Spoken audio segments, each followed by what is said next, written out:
Sean, what's today all about? This is an event I've sponsored. It's about the community network, transport network. It's bringing together all the community transport providers from the north of Ireland into here to launch their way forward.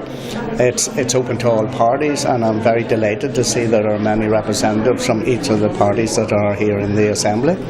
What are you trying to achieve by organising such an event? Well, highlighting to people that there is community transport out there, particularly from rural communities that I come from, where TransLink can be very sparse in areas, outlying areas in Fermanagh and Tyrone and in parts of Derry, and community transport providers provide that very, very essential service to elderly, vulnerable people who live in rural and outlying districts.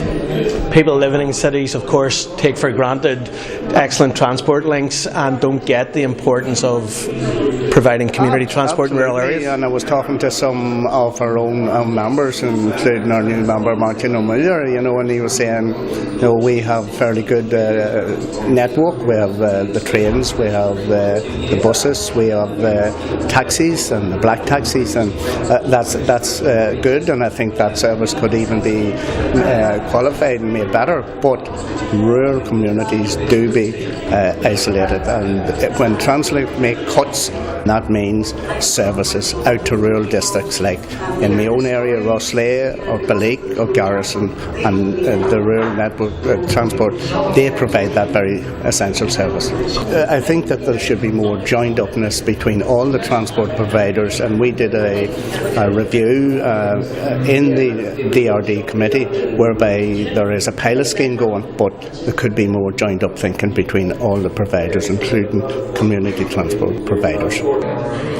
In my own area, I am well aware of a lot, not just elderly people, but a lot of young families who are isolated in terms of transport. Now, this type of isolation can lead to many other things, and sadly, depression and isolation from other family members. I know of an instance in my own area where a young single mother who has two small children, who threatened on many occasions to take her own life, and it was around that very fact. And sadly, that is what we're faced with today because of the lack of public transport.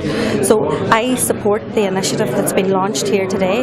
My party fully supports it, and we're behind rural community transport and taking forward any of the initiatives that come out of this very, very important meeting today.